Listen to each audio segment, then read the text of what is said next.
Hey everybody, Eric here in the garden today. It's March, it's a pretty sunny day and it's starting to warm up.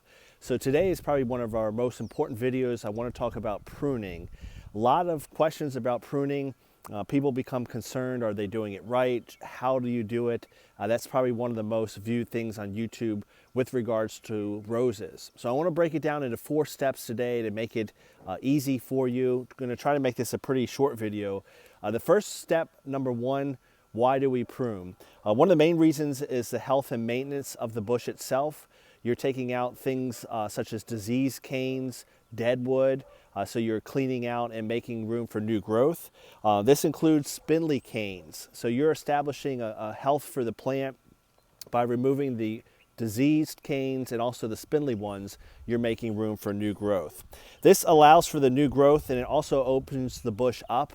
That is less likely to have disease on a bush. If you have a bunch of cross canes, they can rub on each other, create disease, reduce airflow. And again, why do you want dead wood on a rose? You certainly want to remove that so the new growth can take over.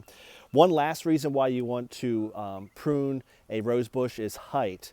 The first couple of years of a rose bush, you may not want to do this, but once a bush gets established, especially if you're talking something like a knockout rose, they can get pretty tall. So by reducing the height, you can kind of maintain and control exactly where you want it to go.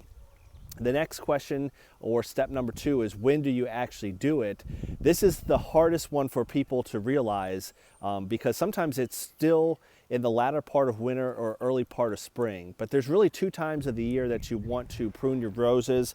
The first one is in the fall, and I'll put an asterisk with this. This is especially if you have tall roses. In the fall, you're just doing a light pruning to reduce the height of the rose bush. You're not doing a hard prune and you're not doing anything real serious. But if your roses are up over 4 feet tall, I recommend you take them down a little bit in height in the fall. Otherwise, spring is the time of year that you want to prune your roses. I really encourage you to join a local rose society. They will tell you the time of year to prune. For example, here in Eastern North Carolina, our window is the last week of February to the first few weeks of March. Obviously, it's weather dependent, and obviously there's some variability. Another rule of thumb, some folks, if you have a forsythia, that's that pretty yellow bush that flowers pretty early in spring. When the forsythias are in bloom, it's time to prune. So there's a lot of different things you can keep in mind. The other thing you can do, in addition to joining your local society, so knowing when your window is, just look at the bush. Once you start to see the bud eyes push out, especially up toward 1/4 of an inch, it's time to prune. I do always suggest waiting longer, and what I mean by that, here in my part of the state, I do not prune in February, even if it looks nice. I try to wait until the latter part of that window. You still could have some freezes and frosts. Not much to do about that, especially when your roses are pushing out 1/4 inch. So wait until the end of your window, as suggested by your local society. And if you're looking at the bushes, know that 1/4 inch out is usually a rough guide. And one thing to point out on that, varieties will vary, and then your yard will vary. Bushes that get more southern exposure and more sunshine are going to be further along than they will be otherwise if they have, say, a northern facing exposure. So varieties will differ too, old garden roses, shrubs, and hybrid teas. So we covered why for health of the bush. We covered when. The next step, or the third thing I want to cover, is how. You have to have some pretty good shears for that. You may need loppers or bigger shears if you're cutting real big canes, and you may be able to get away with some hedge trimmers, especially if you have mini roses or like a shrub rose like a knockout, where you can really kind of hack it back pretty good. Otherwise, a good pair of shears is all that you need, and especially use ones that have been sharpened. I have a little tool to sharpen it to make sure the cut is as clean as possible. So the last part that we're going to cover is where. Now that you know why you should do it, when you should do it, the time of year, and how. And one more thing about the how, a good way to get rid of some of your clippings is an old trash can, or also not a bad idea to have some small containers for your debris. All right, the last step is, where do you prune these roses? First off, don't be intimidated. Again, back to the first point. It's for the health of the bush itself. But in general terms, you want to take about 1/4 to 1/3 of the bush away in terms of removal. And start with the easy stuff. Anything dead, you can get rid of that really any time of the year. So start with the dead, start with the spindly growth, and then continue to anything crossed. If you get rid of the dead, the spindly, and crossed canes, you're already probably 50 to 70% there in terms of your pruning. Now you need to look at the height of the bush. Usually, again, you don't want to take off more than roughly 1/4 to 1/3 of the bush in height. It's going to be a lot less if it's a new bush. If it's established, you can prune it a little bit harder. And then you're going to look at your canes, and now that you've gotten rid of all the dead stuff, spindly stuff, and cross canes, look at them, find some outward facing buds, and prune 1/4 inch above that.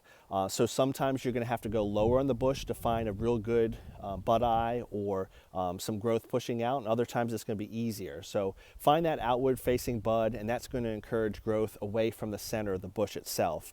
But I want to reiterate, you can't really hurt a rose, again, as long as you're not cutting it all the way to the ground. So don't be intimidated. Just think about removing the dead, cross canes, spindly canes. That will get you on your way. And then 5 to 7, 5 to 8 healthy canes left on a hybrid tea. Prune to an outward facing bud, and you should be good to go. All right, I think I covered everything I wanted on my cheat sheet. Why we prune, for the health of the bush, when, usually late winter or into the spring. Join a local society, they'll point you in the right direction. How, of course, with clippers or loppers or pruners.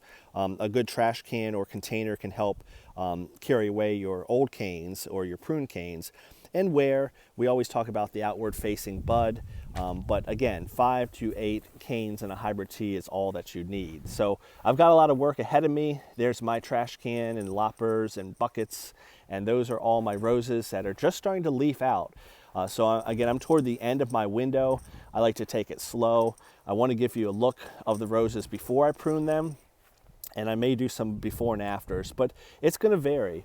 This rose is not as established as this one, so I'm going to take more off of this one because it's an older rose and it's more established. So it's going to depend on your variety, in addition to how you want to prune in your garden itself, shrubs versus climbers versus hybrid teas.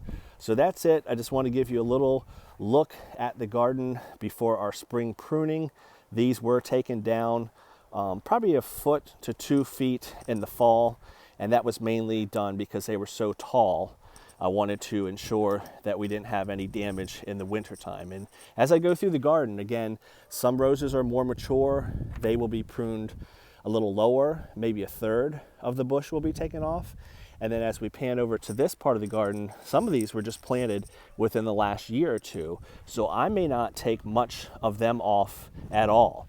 Probably even less than 1/4, just a light trim. And mainly on the new ones, it's just going to be removing dead, crossed, or spindly. Otherwise, I am not worried at height at all.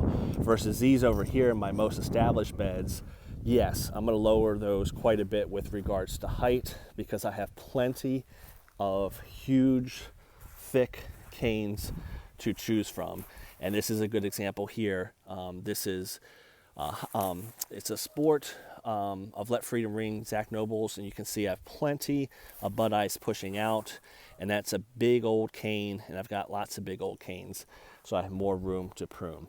As always, I appreciate you sharing these videos. If you like this is a video blog on our garden in Eastern North Carolina, and again, comment below, how do you do your pruning in your yard? I really welcome the comments. I enjoy seeing those from all over the world because while we do some things similar, some things are certainly done a little differently. Have a good one.